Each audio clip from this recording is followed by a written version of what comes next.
एक विचार को लेकर चलें, वो टूटे ना तो भी अच्छी बात है, तो भी साधना है, तो भी वो काफ़ी सफलता है। उसके बाद उसको छोड़ना है, ये बात ठीक है। लेकिन ऐसा कहाँ हो पाता है हम लोगों का? क्षण में घर की याद आई, क्षण में दुकान की याद आई, क्षण में मित्रों की याद आई, क्षण में और किसी की याद आई, टूटा। खंडित व्यक्तित्व से हमारा विकास नहीं हो सकता है। अखंड, हर बार कहा जाता है अखंडम अनूपम। मंत्र में क्या है? अजराहम अमराहम अखंडम अनूपम। हमारा व्यक्तित्व अखंड है और विचार खंड खंड है। दोनों का समीकरण कैसे बैठेगा? इसलिए विचार आते ही हैं, कदाचित आएंगे ही, तो वो धारा प्रवाही हो लगातार। एक ध्यान और रखें कि विचार, मैंने पहले ही कहा इसको, कि वो कुचिंतन न हो। अवलंब के विषय में मैं बता दूं, जैसे कि बंद आँखों में जो दिखाई दे उसे देखना, प्रथम दिन कहा गया था। कल मैंने कहा था कि श्वासों को देखना है। श्वास स्वर योग इसे कहते हैं, उसको दृष्टि योग कहते हैं। और एक होता है साकार योग। साकार योग का मतलब साकार, जैसे कोई अपना इष्ट, जैसे कोई गुरु वैराग्यवान या कवि, जिसके जो प्रेमी हो, जिसके जो अनुगामी हो, कोई कबीर का अनुगामी हो, बुद्ध का, महावीर का, किसी का हो, कोई आग्रह नहीं है, तो वो पुरुष महापुरुष हैं। तो उसके चित्र की हम मन में एक खाका खींचते हैं, ऐसा है, और उसी में मन को टिकाए रहते हैं। तो एक अवलंब है। अब ये है, उसमें मन टिका रहेगा तो कोई भी अवलंब लो, मन तो एकाग्र होगा ही। देवी योग दर्शन में कहा गया है वीतराग विषयम व चित्तम। मैंने एक दिन कहा था वीतराग विषयम व चित्तम। वीतराग को विषय बनाओ, चित्त का विषय वीतराग हो जाए। सदगुरु की याद कर रहे हैं बस लगातार, और किसी की याद नहीं, केवल अपने गुरु की। वैराग्यवान पुरुष है, उसकी लगातार याद। अब उसके शारीरिक चित्र की ही याद होगी, स्वाभाविक है, आत्मा की याद नहीं होगी। उसी को देख रहे हैं क्योंकि उनके प्रति श्रद्धा है, वैसा बनने का मन है, वैसा होना चाहता है मन। जैसे उनके सद्गुण हैं वैसे ही सद्गुण अपने जीवन में आचरित करना चाहते हैं। वो भाव आएंगे धीरे धीरे, निश्चित है। साहब ने कहा है सदगुरु विशाल देव, प्रेमी के भावय चाल मन, जो प्रेम दिल साचा रहे, वही बोध और वही शोध कही तही प्राप्ति हो स्थिति लहे। प्रेमी के भावय चाल मन, अपना जो प्रेमी होता है, जिनसे बहुत प्रेम होता है, उनका बोलना अच्छा लगता है, उनके सारे व्यवहार अच्छे लगते। उनकी एक वस्तु मिल जाएगी तो हम उसको अपने सीने से लगा लेंगे, प्रेमी है। अब सदगुरु से प्रेम हो गया तो उनके सारे व्यवहार अच्छे लगेंगे, वैसा मन बनेगा करने का। इसलिए वीतराग विषयम व चित्तम। अंत में ऋषि ने यह भी कहा है कि यथाभिमत ध्यानद्वा।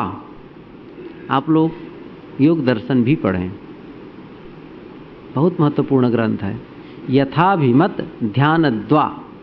अभिमत साधक के ऊपर छोड़ दिया आप, अथवा ध्यानद्वा वा अथवा अभिमत, यथाभिमत, जो जिनको रुचे वह अवलंब ले। एक कारण और बताऊं, यहाँ पुराने भी साधक हैं, नए साधक हैं, कई ऐसे हैं जो पहली बार बैठे हैं, कई ऐसे हैं जो कई वर्षों से बैठते आ रहे हैं, अभ्यास कर रहे हैं।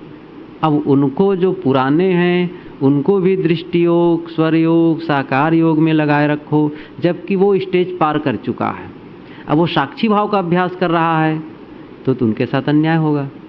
और एकदम नए लोगों से कहा जाए कोई अवलंब न लो, साक्षी भाव में रहो, बड़ी कठिनाई हो जाएगी। ये कैसे हो सकता है, हम तो समझ ही नहीं पा रहे हैं, ये साक्षी क्या होता है, दृष्टाभ्यास क्या होता है, तो उसके लिए कठिनाई होगी।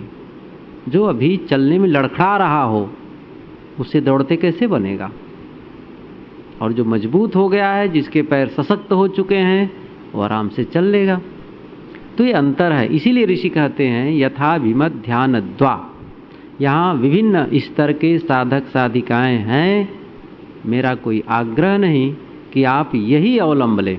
आपकी शक्ति आपको खुद पहचानना है। हमारी शक्ति कितनी है, योग्यता कितनी है और मैं कितना पालन कर सकता हूँ। स्वयं का स्वयं साक्षी हो, आत्मानुशासी। स्वयं आत्मा का आत्मा द्वारा आत्मा का आत्मा के लिए आत्मा का शासन, स्वयं का स्वयं के लिए शासन हो, स्वयं साक्षी बनो। क्यों? यहाँ बैठे बैठे कौन बता सकता है आपके मन में कौन कौन से विचार उठ रहे हैं? सब जितने साधक, सब के मन में भिन्न भिन्न विचार। कैसा अद्भुत तमाशा है। कई बार गुरुदेव जी कहा करते हैं, ये मन का बड़ा विचित्र नक्शा है। ऐसा लगता है जैसे सबके चेहरे भिन्न भिन्न, सबके चेहरे भिन्न, मन भी वही, अलग अलग सबका नक्शा, सब भिन्न भिन्न एकदम। इसीलिए शायद कबीर साहब जी ने कहा, ये जग जरते देखिया अपनी अपनी आग। सब अपनी अपनी आग में जल रहे हैं, ऐसा कोई ना मिला जासो रही है लाग। बात ये उठी थी, अवलंब के विषय में कह रहा था, सत्य की खोज के विषय में कह रहा था कि हमारे भिन्न भिन्न विचार आते हैं और उन विचारों को समाप्त करने के लिए कई बार साधक हैं, ठीक है, लेकिन कई बार रागात्मक संस्कार लगातार आने लग गए और वही साधक कई बार निश्चिंत निर्द्वंद मस्त बैठा है। ये विचारों के जैसे परत पर परत हैं। वे परत जब आते हैं तो ज्ञानिन करत अधीर, साहब ने कहा है, सदगुरु श्री पूर्ण साहब जी ने, वो ज्ञानियों को भी अधीर कर देता है, एकदम परेशान कर देता है। और कई बार बड़ा सामान्य सहज, न कोई क्लेश है न कुछ है, मस्त बैठा है। ये तो साधना का काल है। यहाँ एक सफलता यह कि कुचिंतन न हो, गलत न सोचें, ये ध्यान रखो, अशुभ न सोचें, ये बहुत बड़ी सफलता होगी। और यह प्रक्रिया आप व्यवहार में भी बनाए रखें। आए झटक दो, हटा दो। साहब का एक सूत्र याद कर लें, कबीर साहब जी का, माया से हम विचलित हैं, माया को कैसे हटाएं? तो उन्होंने कहा है, कहाँ कबीर सुनो हो संतो, ज्यों आवे त्यों फेरी हो। ये बीजक का छोटा सा सूत्र, ज्यों आवे त्यों फेरी हो। कहाँ कबीर सुनो हो संतो, ज्यों आवे त्यों फेरी हो। जैसे आपके पास आए फेर दो, हटा दो। विचार आए गलत विचार, उसको कहो लौट जाओ, स्वीकारो मत। यदि उसको आप और सामग्री देंगे तो चैन बनेगा। फूल भल फुलल मलिन भल गांथली, फुलवा बिन सिको भंवर निर्वासल। बीजक में तो सारी बातें हैं। बीजक का सब उदाहरण कहाँ तक दे मिलेगा? बीजक में सब कुछ भरा है, साधना, अध्यात्म, समाज सुधार, सब कुछ भरा है। तो फूल भल फुलल मलिन भल गांथली, मालिनी फूल का जैसे फूलों को जोड़ जोड़ करके वो हार बनाती है, वैसे ही हम विचारों को जोड़ जोड़ करके चेन बनाते हैं, एक श्रृंखला, और उसी में लगता है बहे जा रहे हैं। तोड़ो उन श्रृंखलाओं को, फूल को, हार को तोड़ दो, जो चेन बना रहे हैं उस चेन को तोड़ते जाएं। ये साधना का काम है। तो अशुभ चिंतन यदि आते हों तो उसको फेरते जाओ, लौटाते जाओ, लौटाओ, बारंबार लौटाओ, अस्वीकार, ये साधना की प्रक्रिया है। तो सभी लोग स्थिरासन से बैठें और अवलंब के विषय में भी कहा, जिनको जो रुचे वो काम करें। कल साक्षी भाव के विषय में और मैं थोड़ा विस्तार से कहना चाहूँगा कि साक्षी भाव, दृष्टाभ्यास, स्थिति, ये कैसे हो। आज तो इतना ही, अभी अवलंब लेकर के, एक सहारा लेकर के, एक माध्यम लेकर के हम साधना कर रहे हैं, वो है श्वास। श्वास यदि आपको ना अनुभव होता हो तो आप थोड़ा से रोक करके करें। ख्याल करिए, जिस समय आप सब लोग बैठें तब बताऊं, आंख बंद करके बैठें, कोई टुकुर टुकुर ना देखें, सब आंख बंद करें और कायदे से बैठें, ध्यान की मुद्रा में ही बैठें। रीढ़, गला, सिर एक सिधाई में हो बिल्कुल, और स्थिर आसन से हिलना डुलना बंद करो, सब शांत, हाथ मत उठाओ, पलके मत उठाओ, पैर मत बदलो, शांत, लगे जैसी कोई पत्थर की मूर्ति बैठी हो, शांत। अब श्वास को धीरे से चलाओ, धीरे धीरे उसको खींचे और उसको शांत कर दे। योग दर्शन में आया है प्रच्छर्दन विधारणाभ्याम व प्राणस्य, प्राणस्य, योग दर्शन का ही सूत्र मैं कहता हूँ, प्रच्छर्दन विधारणाभ्याम व प्राणस्य। अवलंब के विषय में उन्होंने कहा वा अथवा प्राणस्य, प्राण को, प्राणवायु को प्रच्छर्दन कर दे। प्रच्छर्दन कहते हैं वमन को, उल्टी कर देना, बाहर फेंक देना, और विधारण कहते हैं रोक देना। श्वास को ले करके आप बाहर फेंक दें, निकाल दें और रोक दें, मत लें। जितनी शक्ति हो, ये नहीं कि आप ऐसा बाहर रोक दें कि वो लौटे ही ना, और हार्ट की बीमारी हो, उनके लिए मैं नहीं कहता हूँ। स्वाभाविक जिनका स्वास्थ्य ठीक हो तो वो बाहर रोक देंगे तो आपको लगेगा मन जैसे रुका।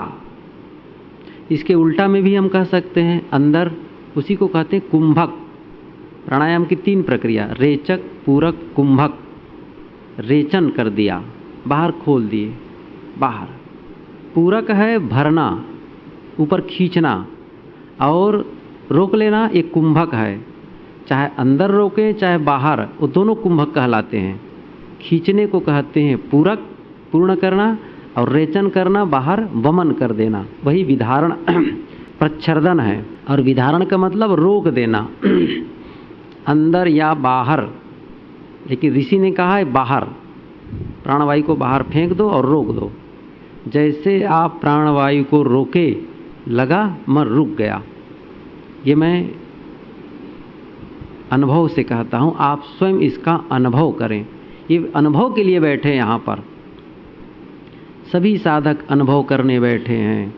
जितनी देर तक आप श्वास को रोकेंगे, लगेगा जैसे मन चला ही नहीं, शांत। फिर लेना शुरू करें, फिर करें, तो आपको लगेगा श्वास को देखने की प्रक्रिया बहुत सरल हो जाएगी। अभी तक भूल जाते थे, श्वास देखने की कह रहे हैं, लेकिन कहाँ श्वास दिखता है, भूल गए, फिर भटक गए।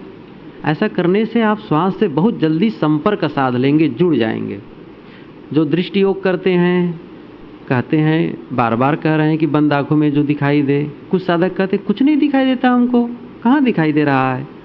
तो उनके लिए उंगली को, हाथ की उंगली को ऐसे आँख के पलकों जब बंद है उसके ऊपर रख लें और थोड़ा सा प्रेस करें, प्रेशर दें, थोड़ा सा, हल्का सा, तो आपको अनुभव हो जाएगा कि हाँ कुछ दिख रहा है।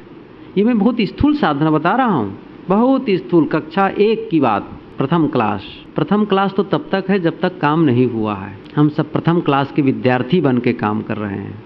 ये करें, ये सब अवलंब हैं। इसको लेकर के मन को एकाग्र करने का अभ्यास करें और सचोटी से करें, ईमानदारी से करें। हमें अपने लिए ईमानदार होना है।